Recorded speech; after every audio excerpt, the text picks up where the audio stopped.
What's up there, sports fans? Hey guys, What's good good, evening. everybody? How's everybody on this beautiful evening? Happy Thursday. Glad you made it. Come on in, everybody. Gather and get a spot. Come on down tonight, guys. Good evening, good evening. Happy Thursday. Good evening. Get ready for this heavy conversation we're about to have right now. Yes. First, we want to give a shout out to everyone who supports us and watches us every week, who shares our content. Thank you for subscribing to our YouTube page, The Doctor and the Realist. We appreciate you. We love you. Thank you, thank you, thank you. We're just building and growing and doing what we do. So keep supporting, keep coming on, Please keep listening, liking, keep please sharing, keep subscribing, keep please liking. keep sharing. Yes. Please keep following all appreciate social media you. platforms. We need you. We need you to be us. Absolutely. We see everybody coming in. We see you, IG. We see you, Facebook. We see you, YouTube. Thank you, thank you, thank you. Everybody come in, come in, come in, Make come your in. way on in. Yes. Let's yes, get yes. started to this heavy topic. So without further ado, so we're going to address, I guess, the elephant, the zoo in the room. Mental illness in a relationship. Or actually, better put, surviving and coping with mental illness in a relationship.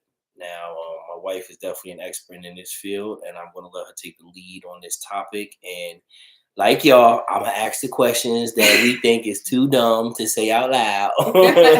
But your boy, the realist, got you. Yes, yes, yes. And please, everyone, please feel free to jump in, ask questions, make comments, anything you may not know. Participation, y'all. Participate with us on this topic. You know, we're not here to ruffle anyone's feathers. We're here just to learn and grow just like you. And We're just talking about everyday things, real things that people do not feel comfortable talking about in their everyday life. They don't. That's the whole purpose of this. Not only is just real talk, that's spicy topics, but we hope to get to some kind of real solutions and whatever problems that we're discussing and talking about. We really, me and my wife agree that that's the most important part of why we do this show. You know, Absolutely. to each one teach one and to learn. Absolutely. So let's get into it. The topic of mental illness. Yes, yes, very heavy. Mental illness is very. Hold up, y'all. Oh, take that sip. The Douce is on the menu this evening. Douce. Cheers to all those surviving and coping. Surviving. So let's get started. Mental illness is something that's on the rise every day. You know, mental illness has always been around, but it just has not been talked about. Now, we don't want to belabor this. We're not trying to go forever because there's so many different diagnoses that we could talk about when we discuss mental illness. All right. So I'm going to just try to chunk a very few important ones real quick, couple of minutes, so we could get the gist of mental illness, and then go into, can you stay with someone that has mental illness? Should you stay with someone that has mental illness? How do you stay with someone? And would you stay with someone? So can you, should you, and would you? Yep. Three different answers, 3 different questions. Okay. So first thing is we have one kind of mental illness disorder, which is the psychotic disorders, which deals with schizophrenia.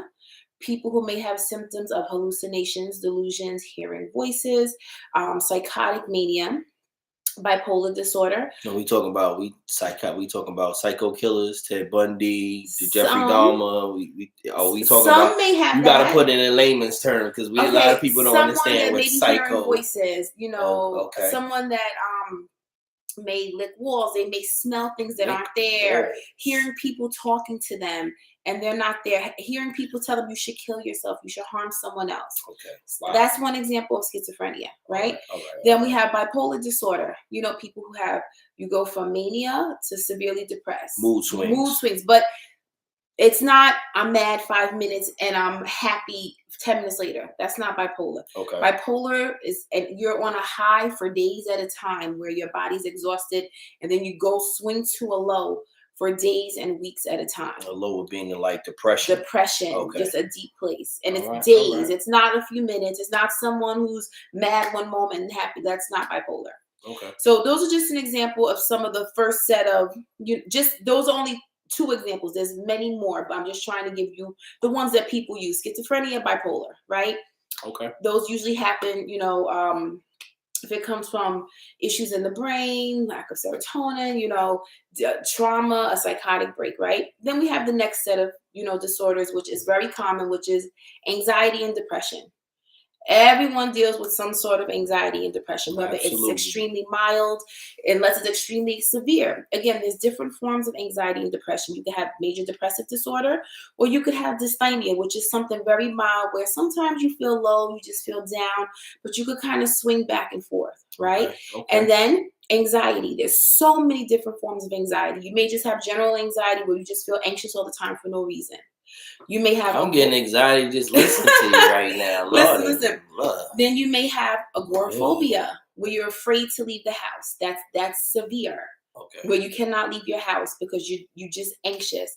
Some people have social anxiety, where you're just nervous in large places around a group of people, afraid of speaking in front of people. Right.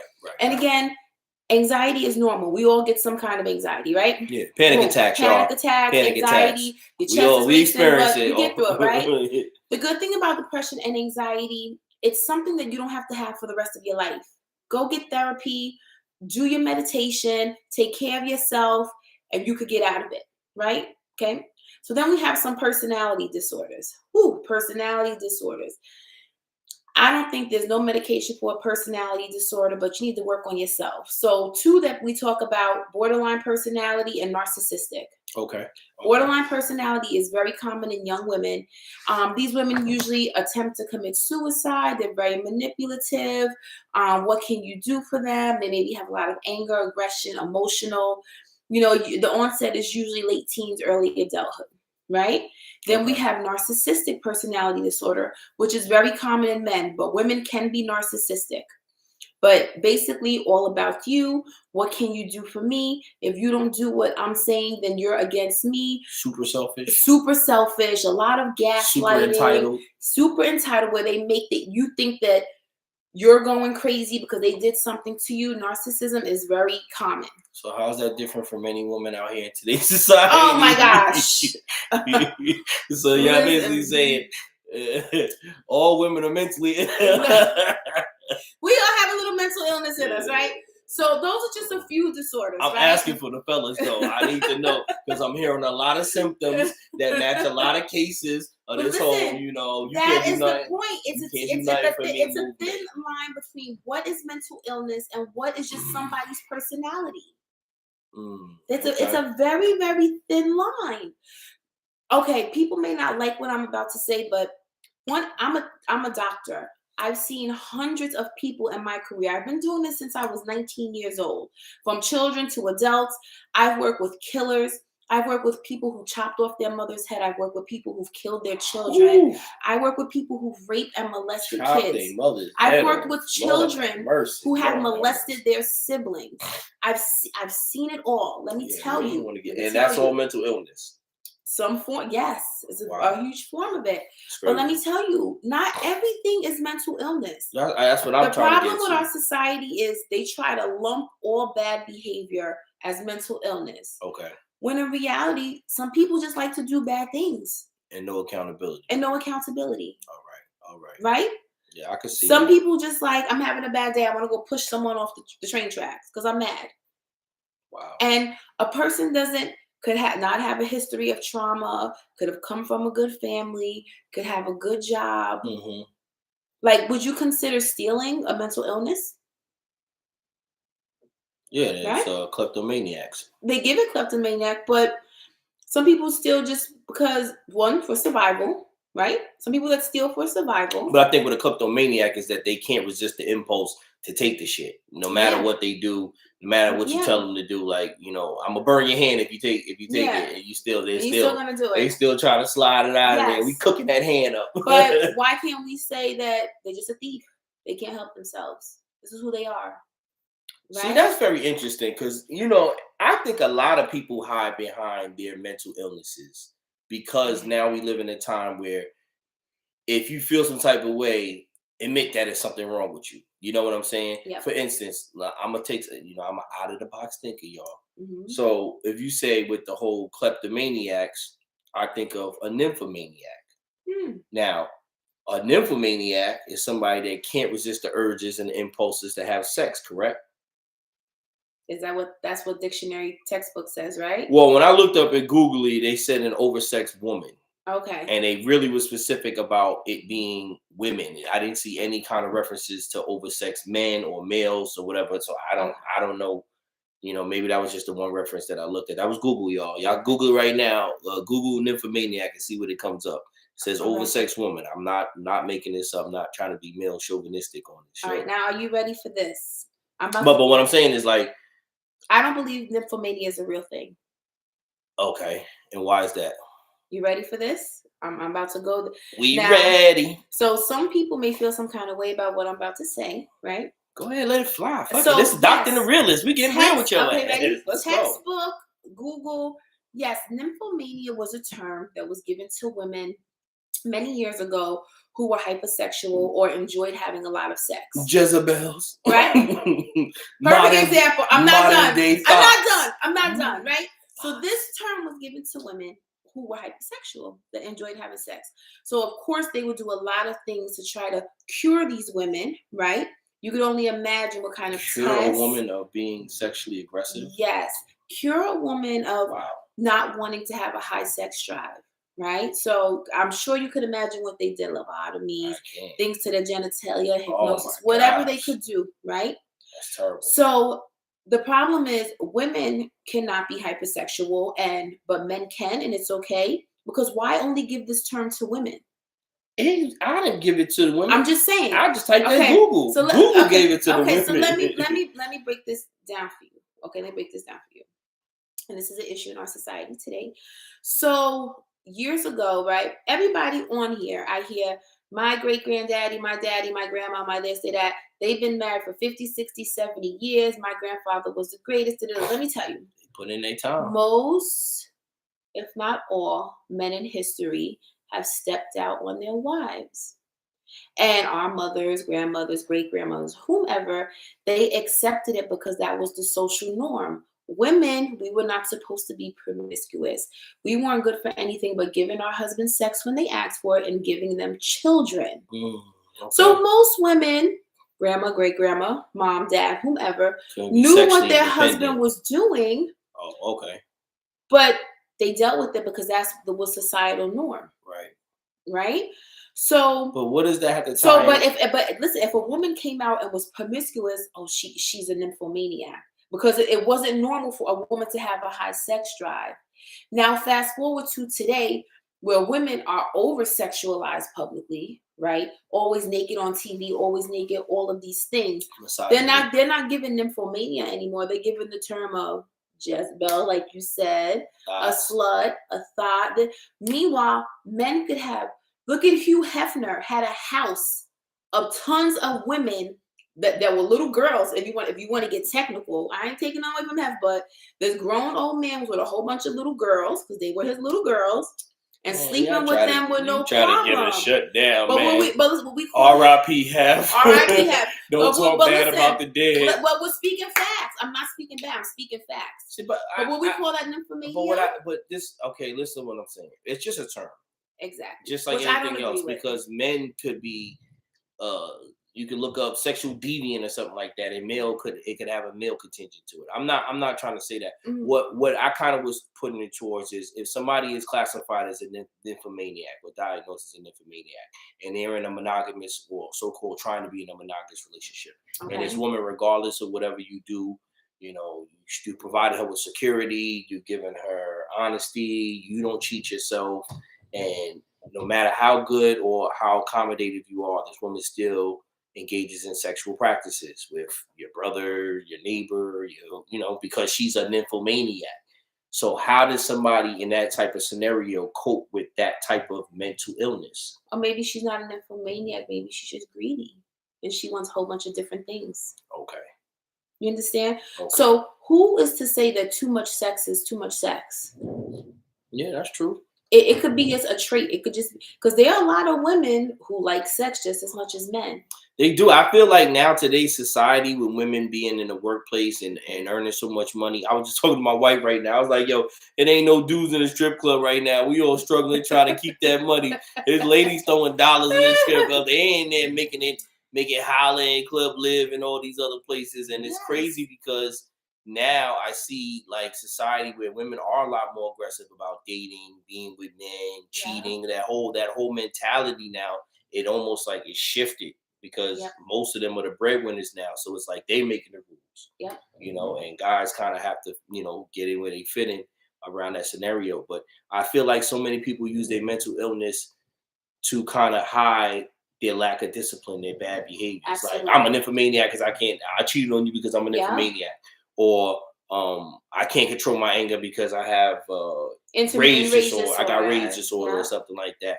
And I think that's the biggest thing of really identifying if somebody does have a mental illness and what that mental illness is in your relationship, so you know how to handle it. Because let's be honest with you, we all wish we could take that away from them and make them normal, so to speak.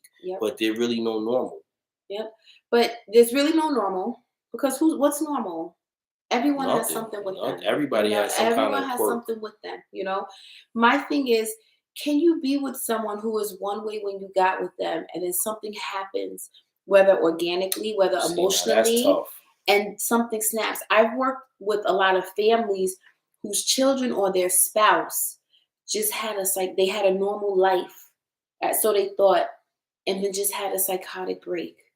I worked with the family of people who whether it was their kid or their spouse murdered someone because they said the voices told them to. Can you still have a relationship with someone who has that kind of mental illness? I don't think I can. You understand? Well, let's kind of scale it down to anxiety and depression. What you mean? When I met you, we was dating, you was cool, and all of a sudden, you lost your mind, you started killing people. How do I stay with that? Or let's do it even better. Okay, so Ted Bundy, I can't drop a dime on you. A lot of psychopaths are usually married with kids. Yeah, I get it. They're very charming people. Very engaging. People. Very socially attractive. Would you support your spouse if you found out after 20 years of marriage that they had a whole bunch of bodies buried in the backyard? See, but I'm gonna be honest with you. I'm gonna be real with you. That's a heavy call. But I took those vows to ride or die. Those are my bodies. It doesn't even matter. Like, it's not my job to sit there and start digging up the bodies. Like, I've already committed to you. So, I'm gonna be honest with you. In a situation like that, I'm kind of like, I gotta keep my mouth shut because I'm in love with you in a relationship. Okay. So to some kind of loyalty pact, I guess I have to, I gotta ride. I gotta ride. You gotta ride. So you're gonna ride with your psychopath. That's what I'm talking about. See, my husband's gonna ride with his psychopath. I love it. And if it was, vice versa, I hope you wasn't snitching on me. We gonna ride out together. Listen. Another one. Someone who has severe anxiety when they can't leave the house. Oh, see, now that shit is a lot. Now that's a lot. What if, like I said, when you got with your spouse, how do you cope with that? How do you survive that? How do you survive that? I don't want to go outside. I'm so scared. Like, if you don't get your ass out of here, put your coat on. Let's go. Like, I literally have to pull you out the house. That's craziness. But it's real. It happens. And I work with the people on the other end who are crying like, I don't know what to do. This is hindering my life. I love this person. This person gave me care. We were together since high school. I never saw no signs or anything like that. Or there were little tiny signs and people ignored it. Yeah. For the sake of the relationship, right? You ignore we know it. that. We know them signs that we see from them folks that's our significant others, and that shit don't be right. But we ignore it because nobody want to be alone. Exactly. And the question is, can you stay with someone who has a severe mental illness? Would you? And I get, when you get married and you take those vows, it's a whole different part, because you say through sickness and health and through death do us part. Straight up. And I get there's some people who have mental illnesses that can definitely be dangerous, where they can harm you, themselves. See, but that's the thing too. Like, if you have this behavior, you have this severe mental illness, like, I gotta help you to help myself, because I don't want you flipping on me in the middle of the night, stabbing me up or some shit. Some voice told your ass to do it. Like, I can't. We can't deal with that. So, like, to a certain extent, you do have to kind of be. You have to make a decision one way or another. And you really gotta. You kind of gotta. I know it sucks because a lot of people can't deal with that. My heart go out to a lot of people that watch their loved ones deteriorate from dementia or Alzheimer's, any of those brain diseases, or because you just literally watch somebody that you love just turn into somebody totally different, or somebody that you got to take care of.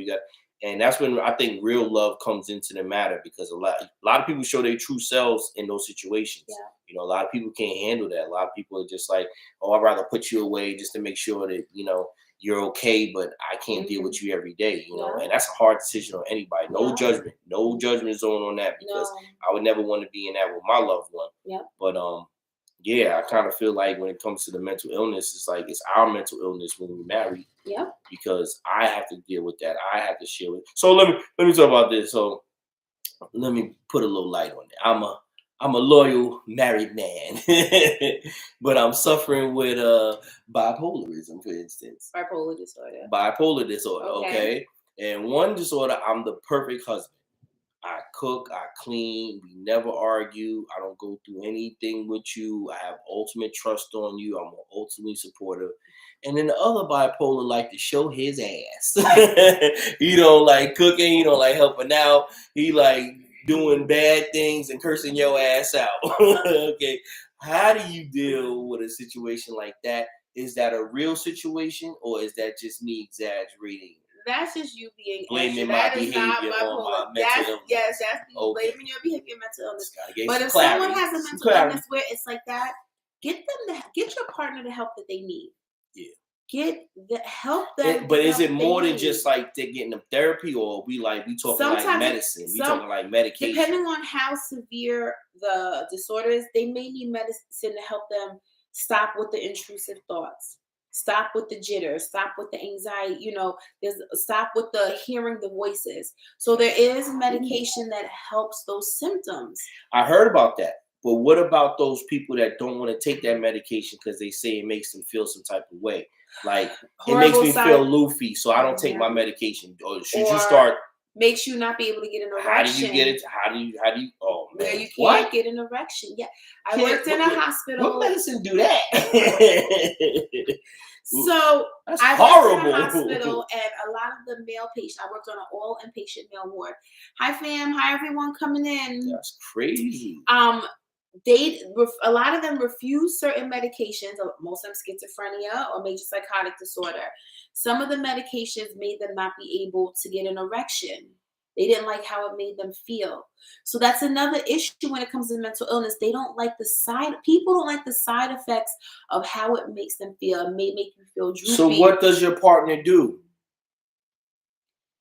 Am I putting it in your mouth while you're sleeping at night? Like, how am I getting you on task so that you can deal with? Because you gotta understand now, like, we're managing this now. Yeah. Because you don't want to deal with the symptoms, it still affects us in a marriage, in a relationship. So, like, what should I do? Should it be like a me versus you type thing where I gotta sneak you your medicine? Because then that builds trust issues. I feel like when you're dealing with someone like that, one, you guys should seek individual counseling and counseling together, because the spouse needs to understand. One, you need someone to talk to about what you're going through. Absolutely. So you don't have a breakdown. I need an instruction manual. Yes. And number two, you need to know how you can help your partner. Again, it's very hard. A lot of people get divorced due to mental illness. A lot of people cannot deal with a spouse who's extremely depressed or extremely anxious. Yeah, that's heavy. Or someone who goes through manic moments for days at a time and they black out and don't even remember what they said to you. That's crazy. You understand? But it's serious. And that's real. It's real. That really and happens. There's always signs in the beginning. There's always little signs. I don't care what anyone says. No one just flips in a day. I wouldn't wake up tomorrow and be out of my mind. It's always things beforehand. So my biggest thing with people is, please do not ignore the signs. Do not ignore the signs for yourself or for anyone else. Anything abnormal. And listen, keep your brain trained, y'all. Yes. Let's keep reading. Yes. Let's keep doing those crossword puzzles. Stay active. Whatever you gotta do, feed that brain. Watch Jeopardy. Yes. I watch Jeopardy every day at 7:00, y'all. Y'all know y'all think y'all nice on Jeopardy. Y'all ain't nice on Jeopardy like I'm nice on Jeopardy. You know what I'm saying? Listen, keep that mind going. Keep the mind going and try to do as much positive things as you can. Again, I have a big thing on holistic practices where what you eat affects your mood. It does. Have you ever eaten something and you were just so sluggish and blah and depressed? Or have you eaten something and you was like, I feel good, like this was a good meal? All them hormones in that hormones food. in the food. That energy. That's why a lot of people turn to vegan, believe it or not. Vegan, because they're saying that the way that the animals are the slaughtered, trauma from the animals energy, we're eating trauma. All of that is in that meat. And why would that meat on sale? That meat always on sale. That's crazy. Why the meat that's the craziest always be on sale? That's a junk you snatch up meat, and don't the even grass-fed meat is like $20 through the roof for a 16-ounce. But listen, I get that grass-fed meat. I'm sorry, guys. Thank you. I get that grass. I pay that $13 for that little block of meat, but it makes a big difference. It's true. Diet, food, nutrition, all of that has a lot to play in your mind development. And again, it's like, and people say, is love enough? Like, let me ask you, if your partner had cancer, would you throw your hands up and say, I'm done? Most people do. Some people do. Listen, there's some shiesty ass folk out here, man. Once that life restoring policy is signed, you on your own, Jerome. like that's horrible, but it's true. It is, but that's true. People is out here like that. It's true. They plotting on people, man. Yes, and then another disorder, dissociative identity disorder, that's also known as multiple personality disorder. I had a few of those cases in my life. Very interesting. Those who don't know what DID is when a person usually stems from a lot of trauma in their life. One client I had, she was raised in a cult and abused since she was a child. Oh, my goodness. And they disassociate from themselves, right? Usually from the trauma. And they take on different personalities, which they call alters. And most people you don't know when you're switching to an alter. They don't even recall that. Don't even recall that there's someone else. So is DID on OPP? Because listen, if I don't remember who I am, do I got multiple girlfriends, booze, and all that else? I know that I'm different. person may, yes, the person that comes out may. But can hold you on. Okay. So I'm dealing with somebody with DID, correct? Okay, yes. Right? What did you call it? Dissociative identity disorder. Okay. But DID. Mm-hmm. And they in a relationship with me. Yep. Whatever shifts, triggers, whatever moves over the mental illness, they could think they with somebody else and be in a whole nother relationship. Yes. If they're a different person, absolutely. So they can never be accused of cheating. Cheat code. No. They can. That wasn't me. That was Larry. You ain't see the switch. Oh my gosh! Here you go. That wasn't me. That was Martha. That's not a path to cheat. We're not even into guys. Listen, it happens, right? If someone's out of their mind, they don't realize what they did, right? That's crazy. People who go things and black out and they sleep with someone else and don't realize. Yo. Yes. Very serious. How do you cope and survive that? Like, how do you cope with someone who has dissociative identity disorder? You had the DID, so you was on OPP time. No. Like, I need to know. Listen, getting the okay, that person needs intense psychotherapy to be able to bring the alters together and get through the trauma. And to be one person. But it'd be all them voices still floating in one head. Different personalities, not the voices. They're a completely different person. So I'm just thinking they could sit here and I could be talking to you like I'm Alicia, and then I could turn into 5-year-old Michael. Like, hi, I'm Michael. Like, and Alicia's not here. Why I gotta be Michael though? I don't know. It was the first thing that came to my head. That's crazy, right? Yo. That's a serious disorder. So all right. Let me just ask for all the bozos in the room. You know, I gotta represent those that think out the box, right? So, like, how can Can somebody with DID be used in role play, so to speak? Because, like, say you want to spice things up, but you know they go into crazy mode every now and then. But you like that crazy mode. Like, that crazy mode is a lot more touchy-feely, sensually pleasing, whatever the case is. And you've been with this person for a while, so you know how to coax them into that personality, right? What? Isn't that kind of coping and surviving with mental illness? Because it's like we both got to deal with it. Like, you know, it should probably benefit both of us. Why not? Or it don't work like that. It could. Like I said, okay. It's something that you would have to talk to the original person about. Okay, you have to get their permission and talk for to them to them about that. transform into the Yeah. freakazoid. Okay. Well, not they. You can't tell them when to transform, but maybe the person who's the freakazoid may not be attracted to you because they're not that person. What if they got a Becky in them, right? Just using Becky out of nowhere, right? And Becky's the personality that has the best sex, and Becky loves peanut butter. So whenever I want to see Becky, I hit you with a Reese's to trigger Becky coming out. Does it work like that or not? We need to know, Doc. I do not think it works like that. Okay, all right. I'm just asking. The main person usually does not know when the altars come out. It's very sporadic. It's sporadic. Right. You don't know. It could be something that triggers it, a smell, a sound. So it's like the potluck bag. You get whatever you get out of there. You get whoever's coming out. Okay. Man. But that disorder definitely can be healed and worked through. Okay. That's not like schizophrenia where it's a chemical imbalance and this person may have this for the rest of their life. Because I'm just thinking outside the box. I'm like, yeah, your mental illness gotta be mine. Why we put it to good use? Sorry, we're not trying. I know it's a serious topic, but role play. Another thing too. There are a lot of people, I realize the dating pool is very hard, right? More people are being more open about having mental illness, dealing with anxiety, dealing with depression, being on medication. Lying about it too. Yeah, but let me ask you this. When should a person tell someone when they're dating that they have a mental illness? Should that be said on the first date? Should it be said on the first phone conversation? Like, hey, I deal with schizophrenia, but I take my meds and I see a therapist. From time to time, I hear a few voices in my head, but I'm okay. That's crazy. Because most people are going to just be like, yeah, that's a turn off. Or that's going to be. But, some other people could respect the honesty of it and say, well, hey, that's great. Thanks for letting me know about that.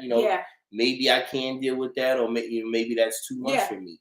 So I think that's a good thing. I think being transparent about it, regardless of what it is. But I think a lot of people will be hesitant about it. Similar to having an STD, like you don't want to deter the person, you don't want to scare the person off. So like hepatitis, because it's something we know that is non-curable. Yeah, it just has flare-ups. But you ain't want to tell them I'm burning, or I got the crab, or I got herpes or something, because you want to steal the deal. I personally think my own personal thing is I think we should know and or before sex. Because I need to know. Because, if the sex is whack, you could blame it on the mental illness. Oh, my gosh. You can say, I don't know what got into me. That's one of my personalities. Richard, I'm trying to get him in here. Oh, my God. He knocked the bottoms out of you. Hold on, give me a second. Oh, my You got gosh. any peanut butter in here? Stop it. Stop. Wait. So, to backtrack, if you do have a mental illness, whether it's anxiety, it's depression, whatever it is, it should be brought up in the very beginning of the relationship. Okay, very beginning. Before sex, before any kind of engagement, while you're really talking and getting to learn the person, as soon as possible, you should let them know. Okay. Yes. Agreed. That's what it. Okay. All right. Yes, you should let them know. No, I agree to that, because you don't want to get nobody under false pretenses, and you don't want to hide who you are in a relationship. Especially if it's something that like mental illness that you cannot handle or you cannot control.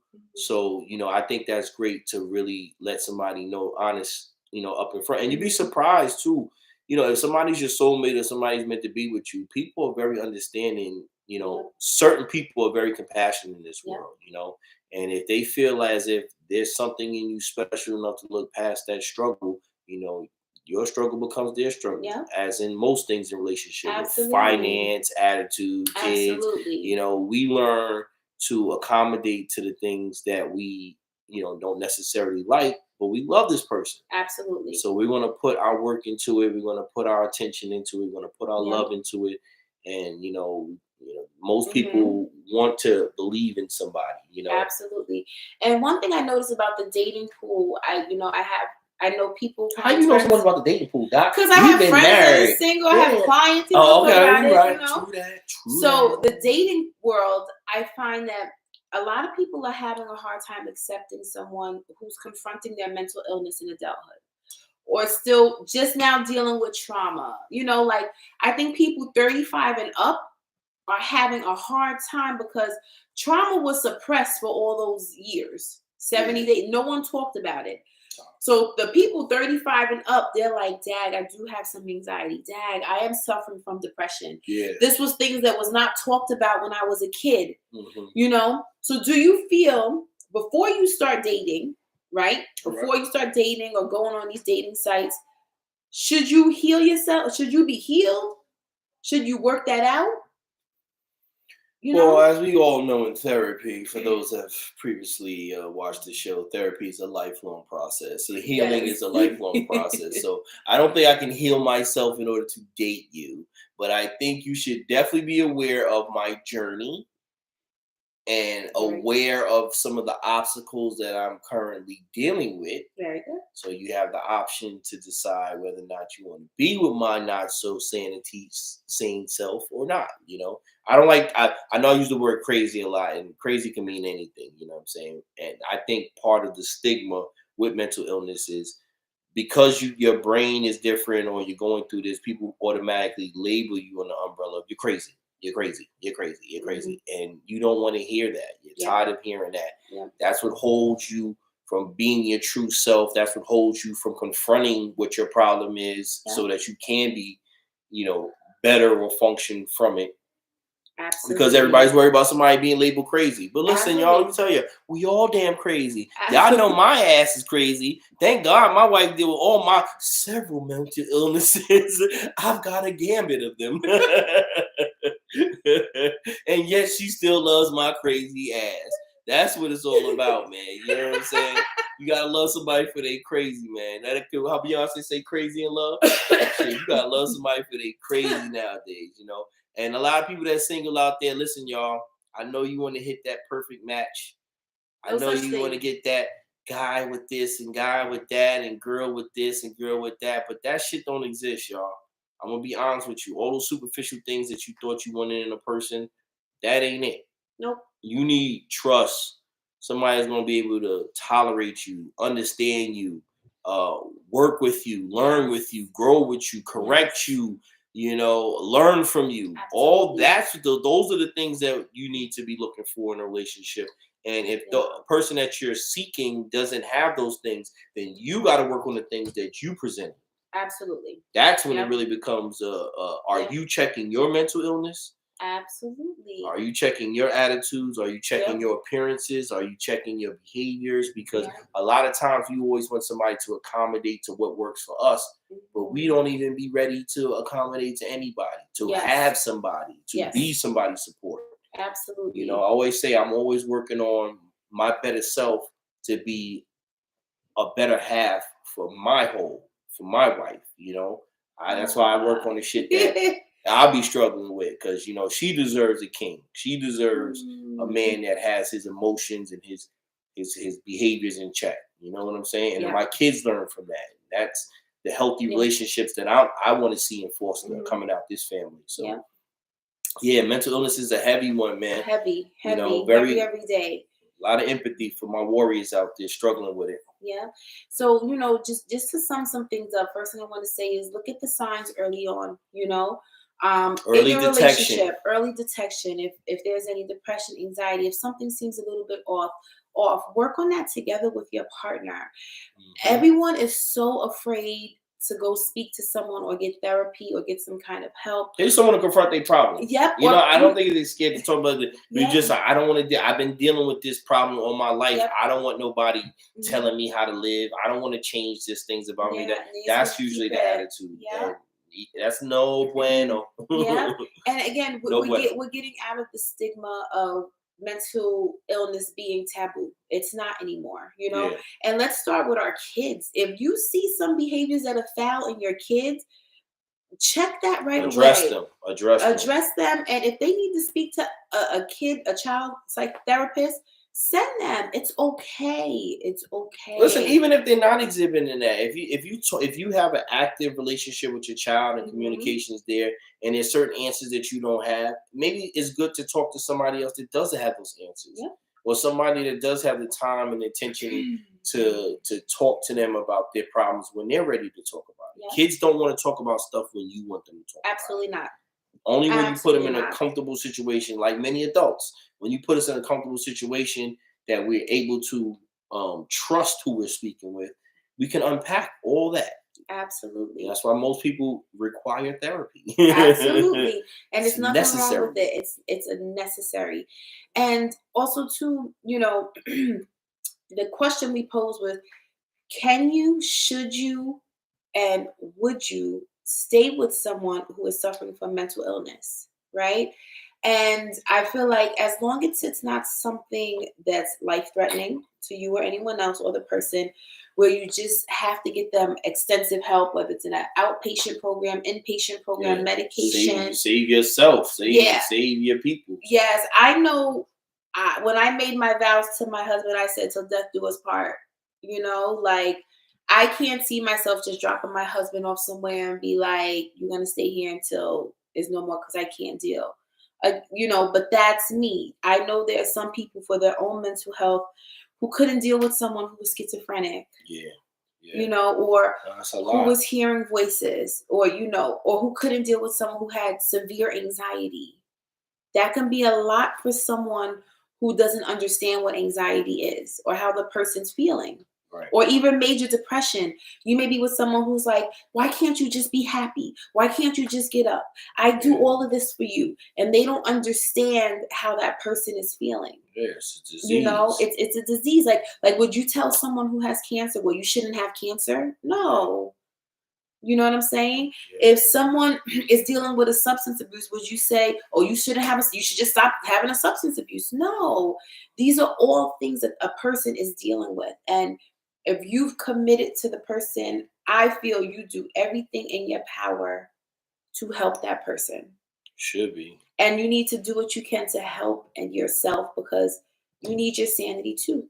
And you gotta realize too, karma too. Like, we ain't telling you, if it ain't in your heart to ride it out with somebody that's going through a battle that you can't handle. I mean, that's, like I said, no judgment zone. You got to do what's best for your life, Yeah. but you do understand karma. You understand there's gonna come a moment where you're gonna need somebody's help, and that help may not be there because of the decisions you made. Yeah. So just try to do the best you can to really love people from your heart instead of what they can do for you, what they can buy for you. Yeah. How they make you feel sexually, how they make you feel financially, how they make what I'm saying. It's about really connecting with people as a human being, because that's what, at the end of the day, that's what's really going to bind you together. That's what's really going to get that person to care about you in your weakest moment. So, we're not going to belabor the moment too much. It was a heavy time. I tried to put a little comedy, a little funny on it, y'all. We understand mental illness is not a joking matter. Nope. We are very serious about those that need to seek help and guidance. And we also go another step, and we show a lot of empathy for those that are in relationship with those that are suffering from these mental illnesses. We understand that it's a couple problem. It's not just a personal problem in most of these relationships. So, salute to y'all for thugging it out and really loving who you love. Yes, and the disorders that are ones that definitely can be worked on, substance abuse disorders, personality disorders, anxiety and depression. Those are disorders that really can be worked on if you put the work in. Support yours. Everybody y'all. Go to psychotherapy, family therapy, individual therapy, couples therapy. If you got to go to AA, NA meetings, inpatient, outpatient, services groups, everywhere, retreats, you time. Those disorders, those are not lifelong disorders. You have to be willing to put the work in. Again, it's not like psychotic disorder. It's not like severe schizoaffective disorder. All of these things, that's a severe chemical imbalance where it's just a person in their own head where they need medication for. So put the work in and try. And again, like we said, you got to do what's best for you as well, and for your health, the health and safety of your household. Yes. But get the help. There's a lot of services and things out there you can get. Again, we reach out if you need the support or if you need any kind of referrals. Again, you can reach us at the Doctor and the Realist. You can reach me at Dr. Alicia Delgado Gavin at all platforms. Please, please, please don't sit with this. Like I said, mental health is growing every day.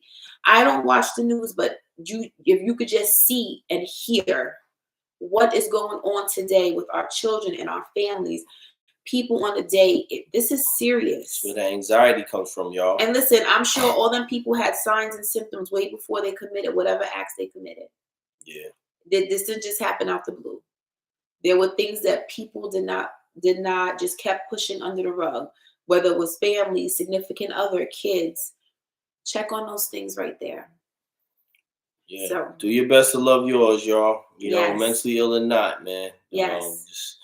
Just do your best to be the best you can possibly be, man. Trust me, it all pays forward. Absolutely. We always go through what we go through for the next generation. So let's heal up our relationships and let's be the better persons for the ones that are coming behind us, okay? Yep.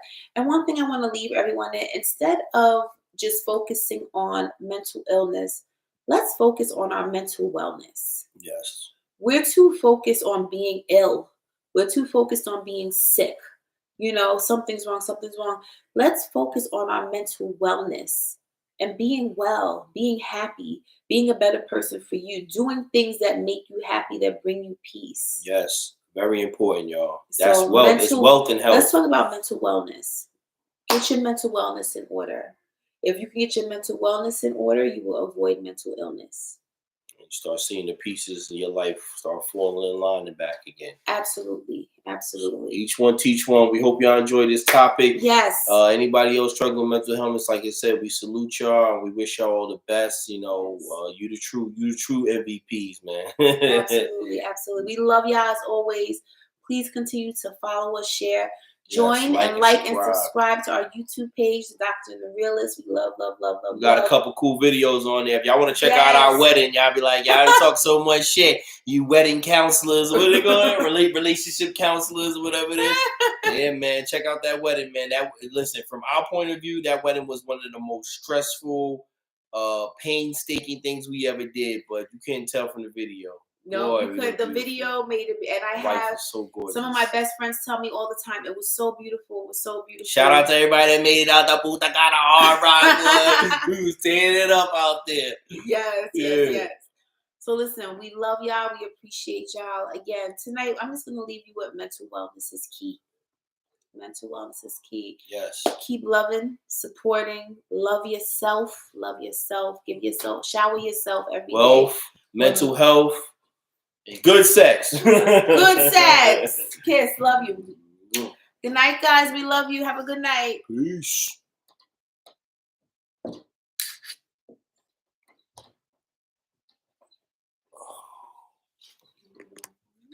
Here we go.